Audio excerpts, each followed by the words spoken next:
name is Kenneth Lukwago Anderson, your host.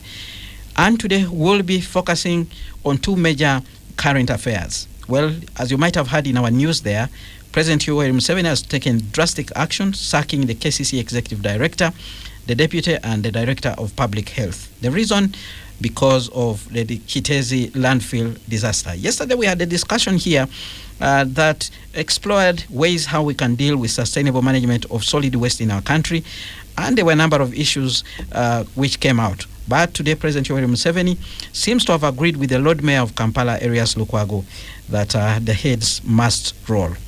At the same time, we know there is an ongoing hot contest within the League of Fraternity as they look out to vote for their next leadership, the president of the Uganda Law Society. And the campaigns are going on. We have seen a number of exchanges, especially on social media.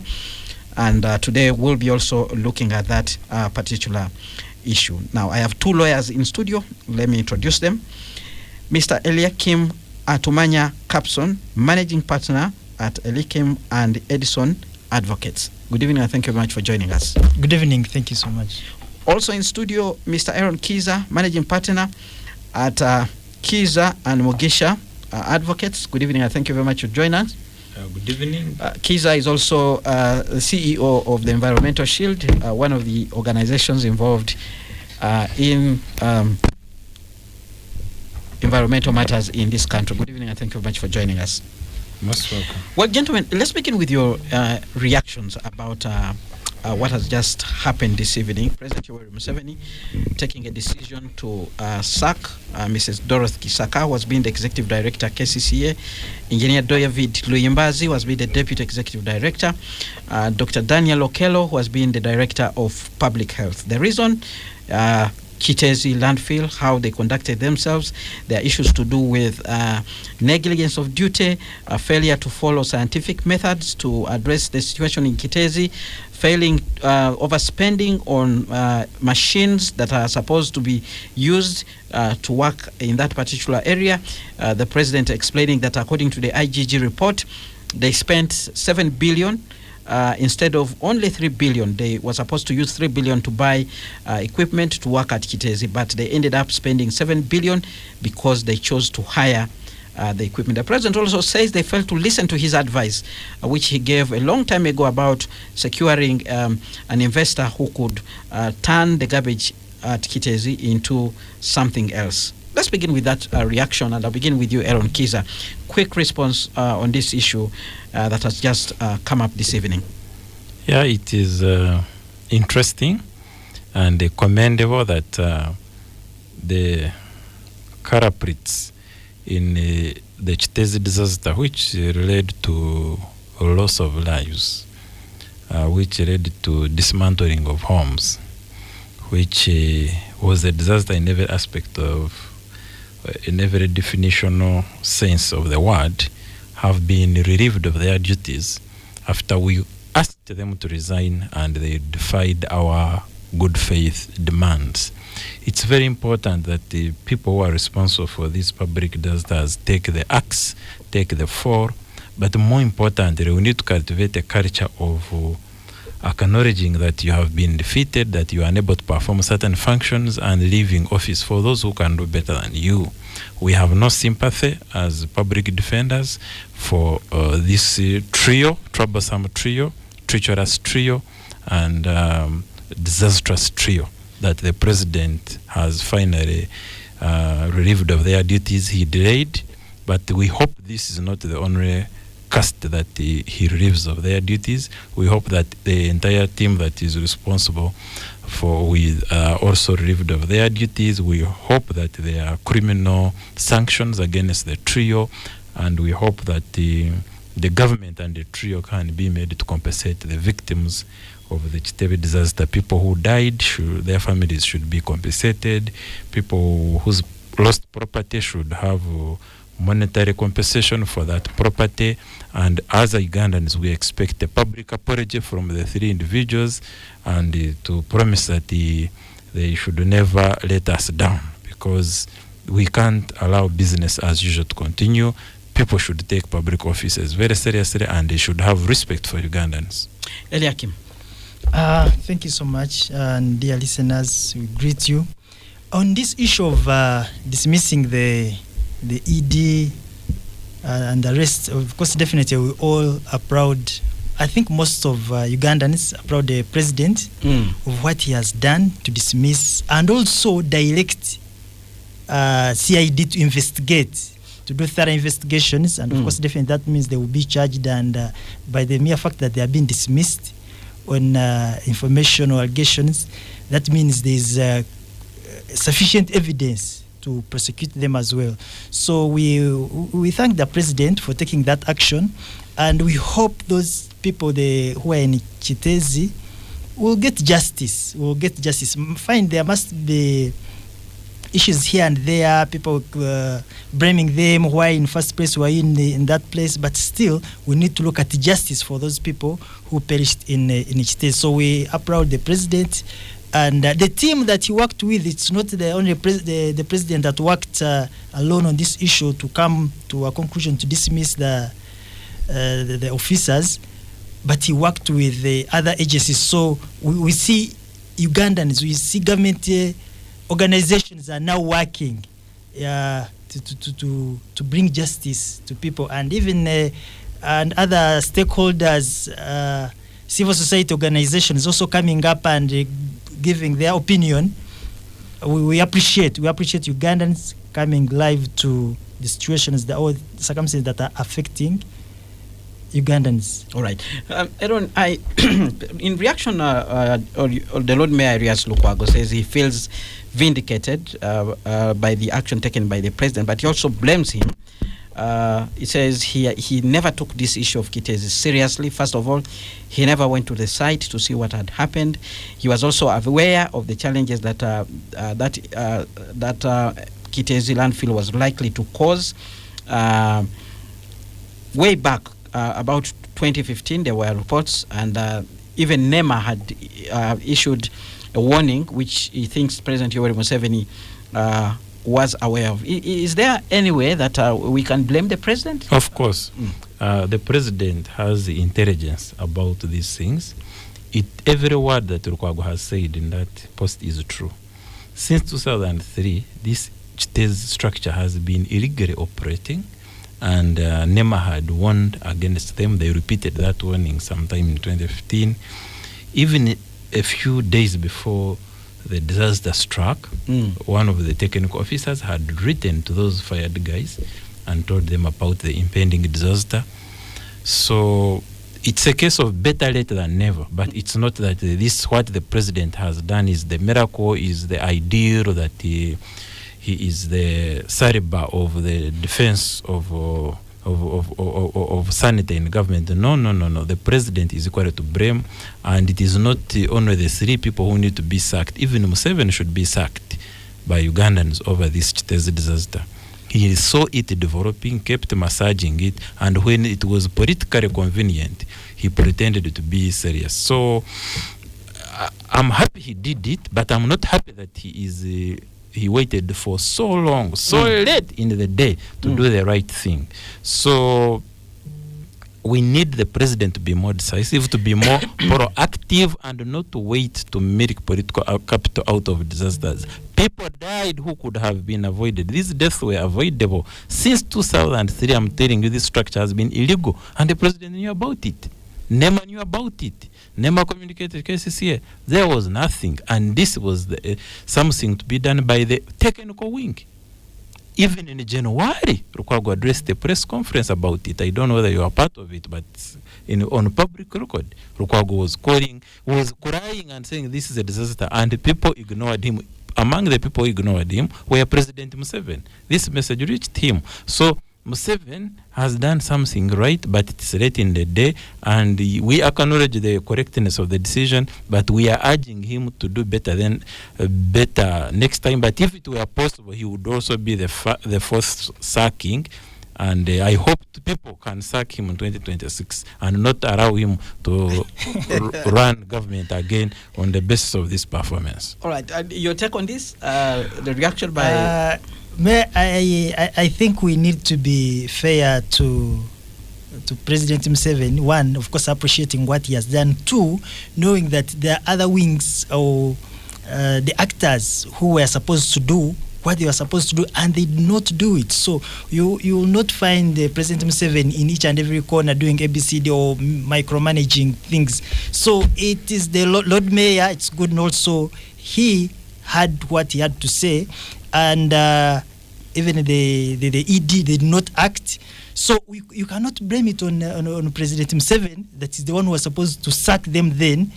Yet if we have the executive director, we have the Lord Mayor, we have all these other stakeholders to handle, and now you wait for the President Museveni to take action.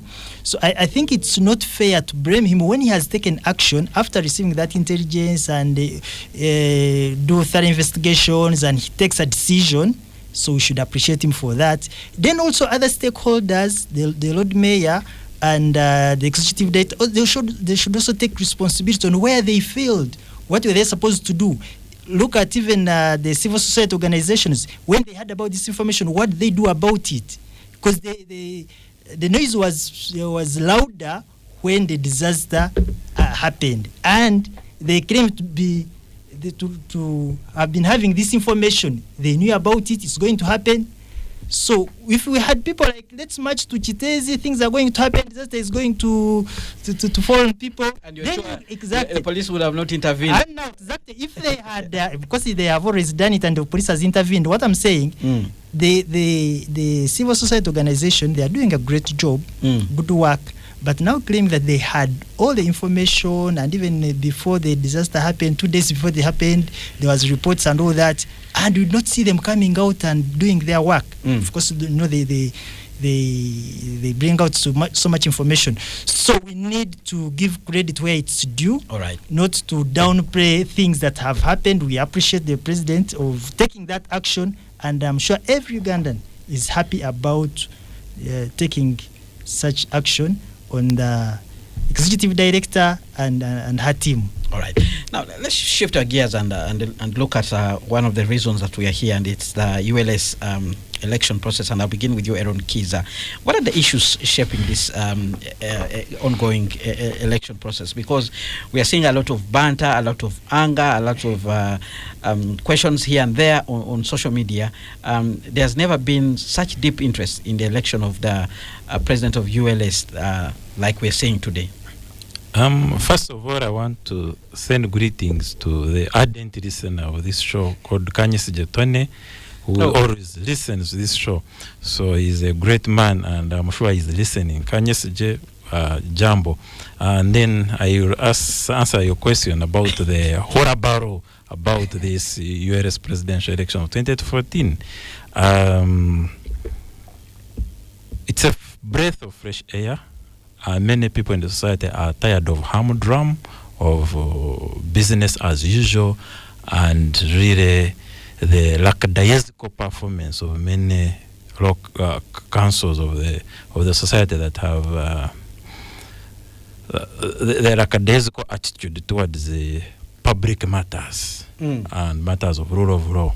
The reason you see the horror barrel, the horror about this election is because of the injection into it of life and energy of one of the candidates, who is a rule of law champion called Isaac Semakade.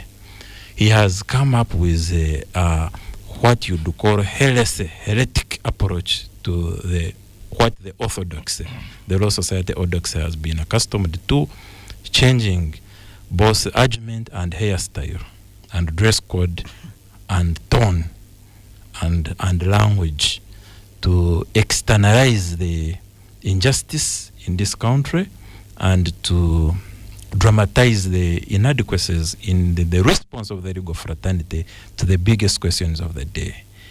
And he has therefore made what has been an elite fascination accessible to the ordinary citizens of Uganda. You will be surprised that even some border men have an opinion on the Law Society. That is a welcome injection of life into the law society, because the law society exists to serve the public. It doesn't exist to serve merely itself. So I'm very happy that the rule of law has taken center stage in these presidential campaigns, and I wish all the presidential aspirants success, and I hope that the final choice on 28th will reflect a law society that is willing to foreground rule of law as the flagship obsession of the society, aware that we are operating in a military dictatorship, that we are in an atmosphere that is hostile to rule of law, an atmosphere in which Ugandans see the erosion of their most basic fundamental human rights. Ugandans can't even march to parliament peacefully, yet parliament is a house of the people. Ugandans are cannot even choose how to dress if they go to protest. Ugandans cannot choose who to abuse when they are annoyed. It's the best freedoms of Ugandans have been watered down, and the next president of the Uganda Law Society must be ready to take the bull by its horns and speak truth to power, and let that be the choice of the Uganda Law Society. That will be my choice. Well, because you mentioned the name of one of the candidates, I'll mention the others. One of the other candidates is Kenneth Kipalu, who is also contesting in this particular race. And then there's Isaac Semakade Kimaze, who you seem to be supporting. And then there's another one, Isaac Atukunda, who is also running in this particular race. So there are three candidates. Let's hear from Eliakim. For you, you heard from Aaron Kiza. What matters in this election is rule of law, and he appears to suggest that it's Semakade who is at the forefront of agitating for this. What's your take as a lawyer? When you sit there as a voter, somebody who is actually going to turn up and cast your ballot, what's your take about this process? Thank you very much, Kenneth, and our dear listeners. Allow me also to first send my condolence message to the family of Jore Mugisha. The NUP, the late NUP, yes, deputy president, the deputy president, Western Region. Yeah, we send our condolence message. May her soul rest in eternal peace. Yeah. Amen. Yes. Now, on the issue of the Uganda Law Society presidents, I don't know how you came up with me and Chiza Aaron, because we have been having this discussion back and forth on who is the suitable candidate. And to me, I was looking at what is the role of Uganda Law Society? Why was the Uganda Law Society established in first place? Then there we can choose the leader who's going to represent the objectives of the Uganda Law Society. And of course, knowing the mission of Uganda Law Society, it's all about good governance in Uganda and the rule of law and all that. And also looking at the members of the Uganda Law Society on how they can conveniently carry out their practice. Now, when you're choosing a leader, I think you will need you look at the objective of the Uganda Law Society. I'm a member of Uganda Law Society. I'm a member of the Law Society of Kenya, and of course we are all members of East African Law Society. So really, we need a leader that is going to help members of the Uganda Law Society to achieve their objectives, the objectives of the Uganda Law Society. Maybe we just need to take people through the objectives of the Uganda Law Society. Then you can understand what kind of leader do we need as Uganda Law Society. Are we going to achieve our objectives as Uganda Law Society, or we are up to something different? I think to me we need a leader who is, because when you have to look at Uganda Law Society collaborates with other stakeholders. We have the Office of the Attorney General, we have Office of Director Public Prosecution, we have Judiciary, we have Uganda Police, whereby you have to work with these other institutions.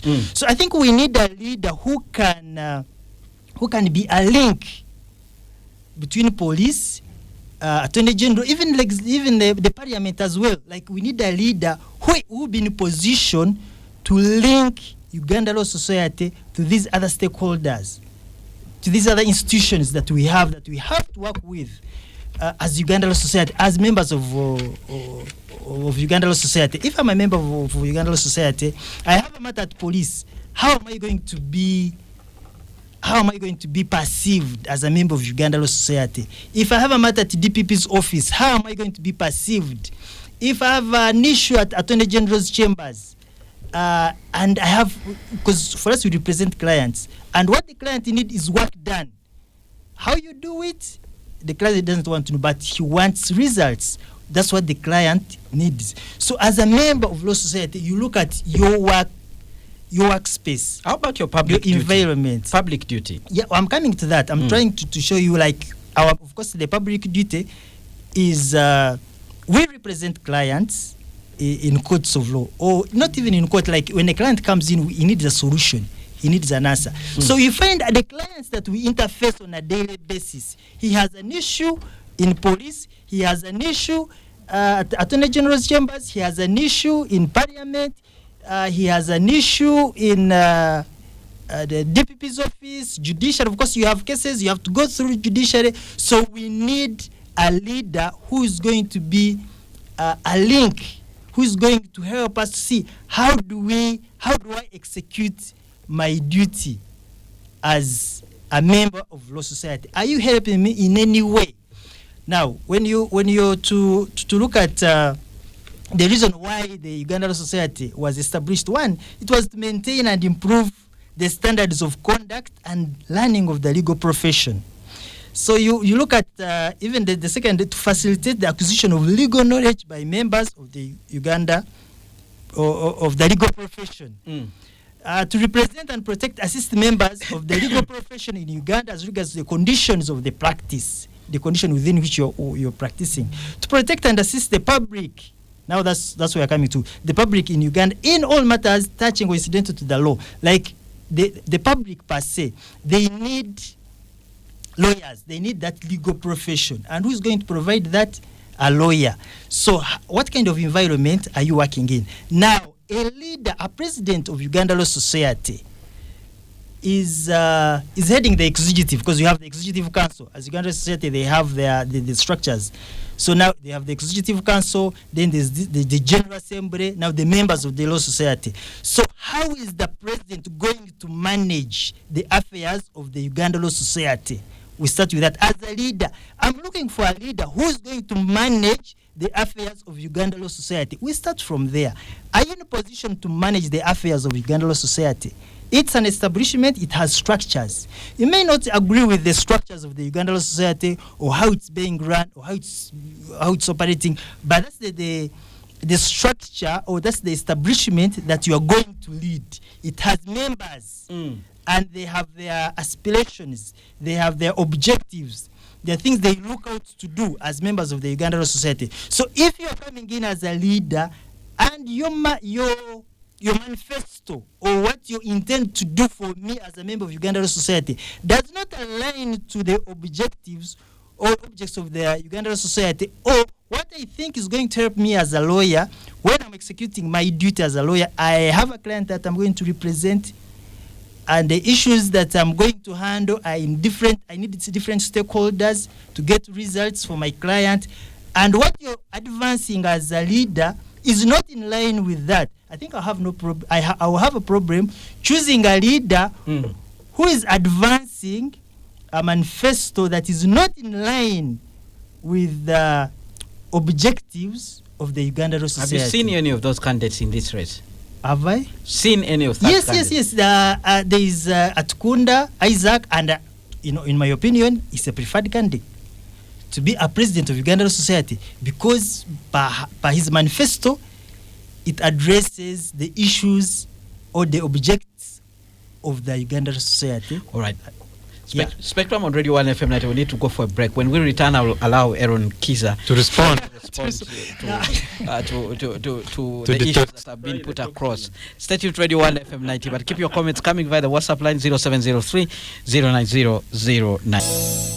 Well, thank you so much for joining us on this edition of Spectrum Live Radio 1 FM 90, and our topic of discussion today, we are looking at the ULS election, Uganda Law Society elections, and the issues that are shaping the ongoing campaign that has tipped 3 candidates in this race, including Isaac Semakadde. We have Isaac Atukunda, and then we also have Kenneth Kipalu. And my guests this evening, Aaron Kiza and Eliakim Tumanya, who are both lawyers and voters, therefore, in this particular process. Aaron Kiza, your candidate that you seem to be vouching for, Semakadde, you had, it does not seem to, meet or reflect the aspirations of the Uganda Law Society. I've actually seen on social media he's banging tables. I don't know what that symbolizes. And whose table is he going to bang? I don't know. Some people are saying, this man. I think he's banging tables literally, but more so metaphorically. It shouldn't be thought of as a mere exercise of physical expression, but mostly to say that someone will be aggressive in pressing for the rights of the society and the rights of members of the public. What this race really brings to table is whether members of the society, the lawyers in Uganda, they want more of the same or they want change. It comes to a question. And my friend was talking about many issues, but we are electing a leader to lead, not to beg public officials to perform their functions. The occupants of public offices, be it the Attorney General, be it the DPP, do not do citizens a favor when they meet the President of Law Society or when they meet a Ugandan citizen or a lawyer. So what can the President, it is their obligations. What can the President of the Law Society do to the extent that it becomes so vital that it should be Semakadde to lead the society now? When Semakadde becomes president of the Law Society, they will not be meeting Semakadde. You don't need to be friends with Semakadde to meet him. If he's the president of the Law Society, it behoves you to meet him. It behoves you, if you are interested in serving Uganda and not your super ego, not your personal interest, to meet the president of the Uganda Law Society and discuss matters with him. You may disagree, it's fine, but you must disagree honorably, and you need to disagreement is very okay, and there will be sure moments when the president of the Uganda Law Society disagrees with the Attorney General, and the country will not end just because there is a disagreement between those two. It is the nature of the law. They say law is an ass. No one has all the answers. There will be disagreements on the law. It is okay. It is part of a democratic society for public officials to disagree. Remember, even the Law Society presidency is a public office. The Law Society is a creature of statute. The Law Society is a front runner of rule of law. But we need to look at these candidates and their track record. For me, for as long as I have known Semakadde, and I disagree with him on a few issues, like Kabumba said, he has his flaws, but they do not blind us to his credentials. I have been with Semakadde on 2 occasions, at one time sleeping at 2 a.m., and the following day sleeping at 3 a.m., working on a rule of law file. And that was as early as around, I think, 2014. Depends on how much was in it. And this was the pro bono file, if I may clarify. Most of these human rights files are really, they have no money to write home about. And the issues of lawyers that we are talking about, what are they? The issues of lawyers who actually do serious legal work, who litigate, are compensations for their clients. We want a government bodies to pay clients compensation, not based on their political colors, not looking at whether they are wearing blue or red or yellow, but whether they are citizens of this country. It should not matter. And I'm sure Isaac would repeat this message. To me, as a citizen of Uganda, if government is supposed to compensate me because of a court award or a human rights commission, whether I'm a member of opposition like Zake, who has never got money, or other activists who have not got money from government, or whether you are Basajja Baraba or some other government Tangilika who will get money, even if it is in 4 billions. we need respect for court orders. We need to stop rearrest of lawyers, of clients in court premises. We need to stop executive overreach in the judiciary. These are the real issues that affect the practice of lawyers. Lawyers need that when they get court orders sealed with court seal, they are respected by everyone in this land, including policemen, including military men. We need to stop the trial of civilians in military courts martial, and we need a leader who is going to talk about that, not one who is going to turn a blind eye or be shy about it or speak about it in proverbs. This is not a time to be polite. This is a time to raise our voice against injustice. Okay, and we need a leader who matches the anger of the population against the spiraling injustice that the Museveni military dictatorship is exacting on Ugandans. Right. Are you getting me? Listeners, you might have heard a few minutes ago, Aaron Kiza was also banging this table. That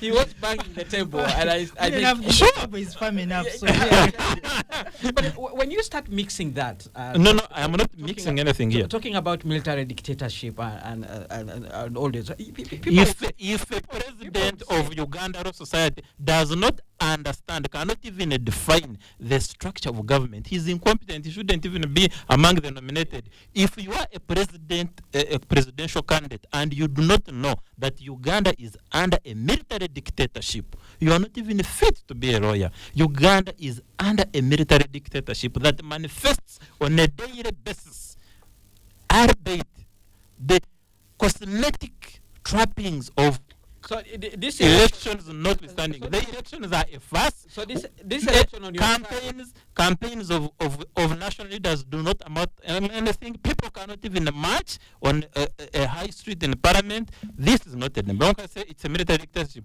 And the next president of Uganda must be able to say it in an unequivocal terms. And to say it, you must understand it. And when you understand it, to say it, you must have the balls. The Ugandan lawyers of the Ugandan society must answer the question of who of the three candidates who want our votes has the balls to look the president in the eye, the attorney general in the eye, the chief justice in the eye, and tell him that do not condone the military dictatorship, do not condone the incessant violation of the fundamental human rights of Ugandans. All right, let's hear from Eliakim. This election comes at a time when there seems to be some sort of friction between the judiciary and a section of lawyers who are being called the rebel lawyers. I don't know why they are being called the rebel lawyers, but I've heard Aaron Kiza is part of that group. That's what I've heard. Could this be, chest thumping? A show of strength, an attempt to show the judiciary that look. We can still get our people in there and cause you trouble. Is it something bigger than merely the leadership of the Uganda Law Society? No, Mr. Kenneth, I think what we need to tell listeners and the lawyers out there who are listening in is to deassociate for now the President Uganda Law Society and the politics of the general politics. Reason being, we have the Uganda Law Society has members who have different political affiliations and others who are not even interested in politics. You can imagine. We have so many lawyers who are not even interested in politics. We have others who are interested in politics. So, and of course, we have many who are interested in politics as well. So we are looking at the president of Uganda Law Society, who is not aligned to any political affiliation, in the sense that you're advancing your agitation, your political agitation. Maybe you are not satisfied with what government is doing, but here we are looking for the president of Uganda Law Society. We have looked at the mandate of Uganda Law Society. Now, when you look at the mandate of Uganda Law Society and you mix it with the general politics, that means you're missing a point. Remember, you are the president of Uganda Law Society. Law Society has membership, and the members are from different political affiliations. And others who are not even interested in politics. But I thought from the point of view would be that there are issues that bind us all together, which are not partisan. Something like rule of law. Yeah. And what Aaron Kiza is saying that a president of the Uganda Law Society should be able to stand firm and tell the government officials that what you're doing is not right. depending on where you're standing on But which for you, side I you're think looking at. your argument is that the president of the Law Society should be merely administrative. Not merely administrative. Open but doors he for you should here and there. be, because even if you as a president of Uganda Law Society stand up and bang tables and shout, I don't think you will change the decision of the Attorney General or the administrator, the Solicitor General. Remember, the administrator. When you look at the executive council of Uganda Law Society, Attorney General is a member. We have Solicitor General. Of course, we have the president, the vice president, the honorary secretary, and other representatives from different other representatives on the council. Now, when you're looking at the rule of law and good governance, the Uganda President Law Society, for him, what he has to do is to point out the loopholes, to point out the human rights abuse, and confront the administrator, the Attorney General and other relevant offices, and bring them to their attention. But it's not that we are looking for the president who's going to go overboard. Like, how are you going to perform your duties as what is overboard to you? Like what you're talking about, banging tables, what does that mean? What are you going to, like, if you go to Attorney General's chambers or you go to DPP's chambers, when you reach, what are you going to do? You're going to bang tables to do what? For what? You get the point. How are you going to have a constructive discussion? I don't think banging tables is simply to tell you business unusual. We want action. Is that going to give us results? Is it going to give results? Like, if you bang a table, are we getting results? Now, is that the only component we have under the mandate of the President of Uganda Society? It's not. Of course, we have other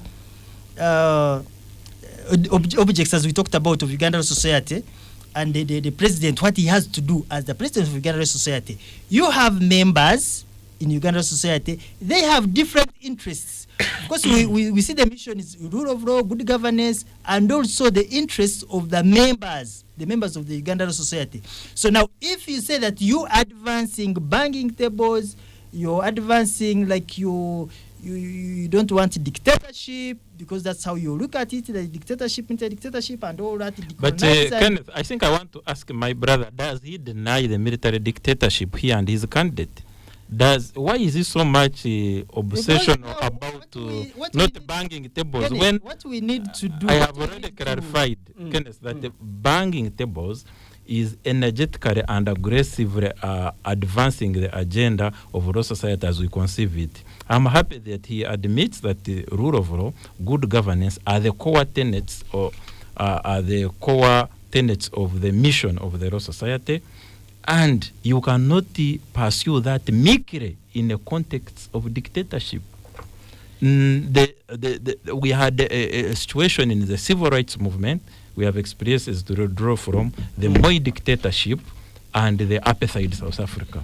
Lawyers did not go begging public officers. No, lawyers did public interest litigation. Lawyers did international advocacy. Lawyers looked the apartheid in the eye and other kinds of details and told them what you're doing is wrong. Lawyers documented these things, and lawyers metaphorically banged tables. But I think some people are so sold into physically banging tables, which itself is not necessarily a bad act. If the banging tables is banging tables because you are tired of Ugandans dying, you are tired of the violation of people being detained incommunicado, what is the lesser evil? Should we accept that our public leaders should condone the continued incommunicado detention, the continued militarization of justice? If it is about banging tables, yes, I want you to bang tables for the IGP. Yes, I want someone to bang tables for the CDF. Yes, I want someone to bang tables for the commander-in-chief. If that will at least make them stop playing a deaf ear and lip service to corruption, to dictatorship, to violation of human rights on a daily basis, to harassing HRDs, whether it is in Hoima, in Kampala, in Guru, in Lira. They have just arrested someone for just protesting.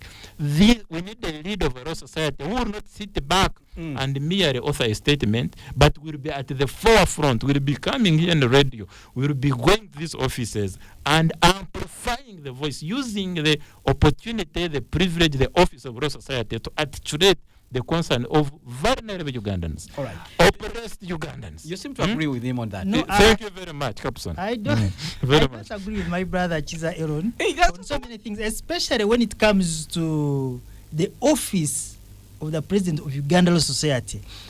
Having said the objectives of the Uganda Law Society, and also looking at the issue, you see the things that Chiza Aaron and his president are talking about, Mr. Semakade.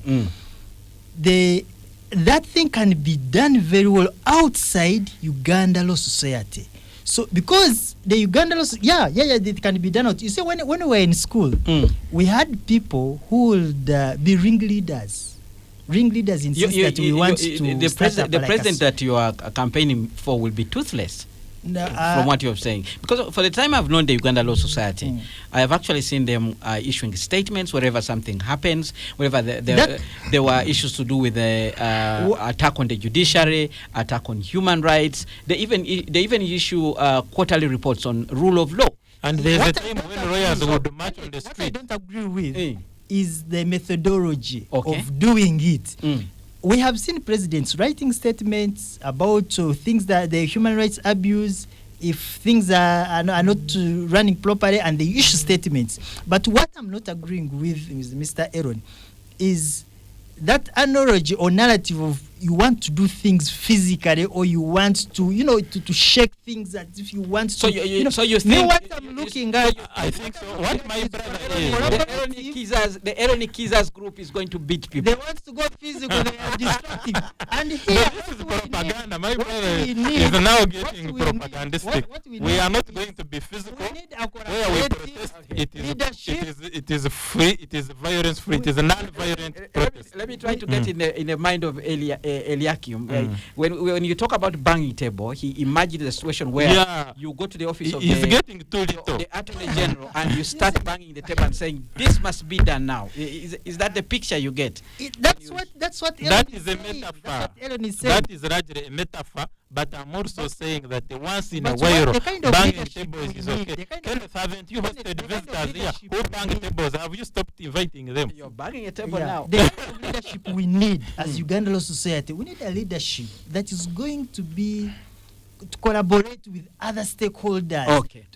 To engage into constructive discussions, but not the destructive one. Like you have already judged someone. Now we are not getting justice from Administrator General. I mean, sorry, I keep calling Administrator. We cannot get justice from Attorney General's chambers. We are not getting justice from the Parliament. We are not getting justice from executive.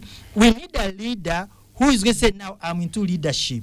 What do we do? How best can we work with the establishments in place? Because much as we are saying, you want bank tables, things are not moving right. What are you going to do to make sure that you do things on board, apart from saying that you are going to bank tables? Because I think banking tables will not help the other side to respond. But I'm looking at engagement. You engage different stakeholders. All right. Now, looking at the rule of law and good governance, you are looking at. Remember, we have lawyers who are members of the society and they represent clients. And we said we need results. And we have to engage different offices. We have issues in different institutions to handle there. The office of the Administrator of Attorney General, we have office of the DPP, Judiciary and Police. So if you portray yourself like you are radical, rebel, you don't agree with the entire system and how things are being handled, then you want to get into the leadership of that society with its members who subscribe to the institutions in place, because they have to engage. So I think we need a constructive engagement with these stakeholders that we have talked about. See, how can we sit on the round table with the Attorney General, with the Solicitor General, with the office of the DPP, we sit on round table and we say as lawyers, because most of them, of course, they You are see, lawyers. sitting on a round table does not mean you don't bang it when Yes. it needs to Now, be banged. you say that, but if you already, I was saying a story about the ringleader for strike, like the kind of leadership I see Semakade and Chiza Aaron Bringing. flaunting or bringing is when you see when you're school and things are not going on well and you want to strike.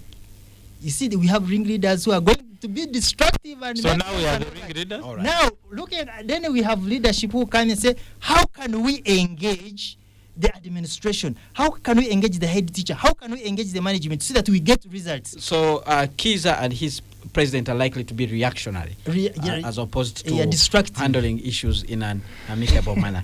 Well, we have comments coming in, and since we had two topics to discuss, as we started with the issue of the president sacking the leadership at KCCA, so we have a mixed reaction from members of the public. I'll begin with this one from Pat. It says, Radio 1, this Kitese disaster is a symptom of failed government policy on the affairs of Kampala City.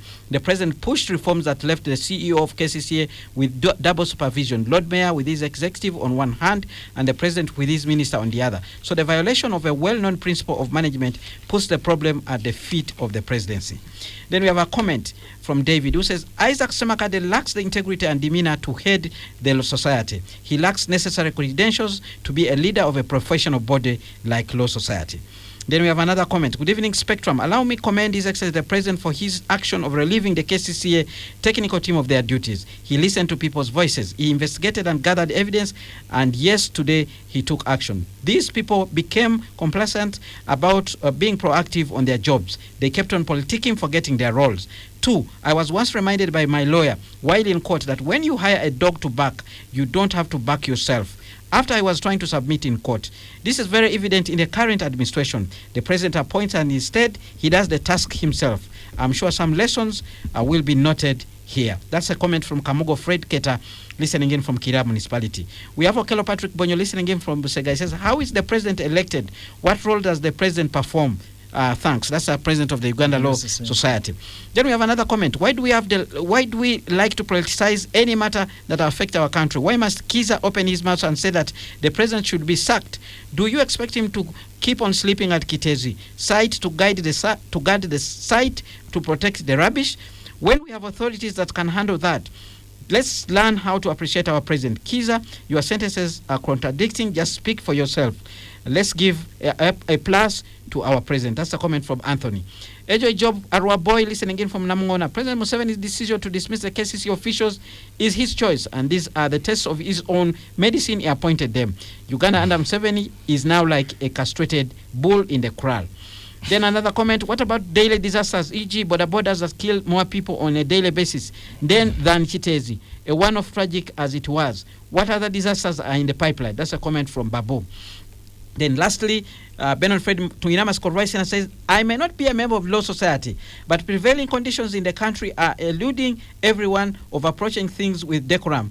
That defiance has taken root across board. So this listener seems to suggest that what you're seeing is actually what is becoming the norm of the day. I don't know if that's right. Very quickly, we begin with you, Aaron, and then we hear from Eliakim very quickly as you respond to these comments. I appreciate the divergent opinions, and people must know that the president is the chief executive of this country. He is not a civil society worker. He cannot afford to lament, and he benefits from intelligence briefing every day. And he's also benefit from official communication of government. And I've told you, NEMA had indicated, and since 2003, this has been an illegal structure. That's when he should have acted. He's more than a decade late. As for the Law Society race, I wish all the candidates the best. I wish the best candidate, the candidate who will champion rule of law the best, and the candidate who has a track record of doing so is the one I will be voting. How do you vote? Is it one man ballot box? Yeah, it's one man, one vote for Law Society. So the candidate who gets the most lawyers will be voted, and the president of Law Society who is voted among the three will be the one that Law Society will all rally behind and including the loser will rally behind the winner, and we shall all move forward as one law society ready to defend rule of law. I work with every law society president, and this will not be a different story. All right. Yeah. We have a comment coming in. This is Kanyesike. Greetings to my OBs, Kiza and Alekim. Our government only listen to demonstrations, so let's bang the table. Your comment. Thank you so much. I also appreciate President Museveni for what he has done, and we all need to appreciate him for that, the decision that he has taken. And as members of law society, let's choose a leader that we ourselves we can hold accountable, or we can trust that is going to manage the affairs of the Uganda Law Society. So we need a leader who will listen to lawyers, not reaching there and someone start banging. Like Chiparu? Like Chiparu? Yeah, so that is Atkunda Isaac, my preferred candidate. So we need a leader who the one that we can hold accountable, not reaching you. I have a complaint, or I come to you as my president, and you start banging tables and shouting at me and telling me this and that. So I need a leader that I can hold accountable. I need a leader that I can trust that he will properly manage the affairs of Uganda society, and to me that is none other than Atkunda Isaac. So we appreciate our listeners who have also looked at our legal profession as the profession that requires someone who has leadership skills and good principles to lead the legal profession. When is the election date? It is over the weekend. That is on 28th. That's when we all be heading to Munyonyo to vote for Atkunda Isaac as our president, Uganda Society. All right. Good luck to you all as you exercise your, your right to cast your ballots, and we hope that at the end of the day you will get the leaders that you deserve.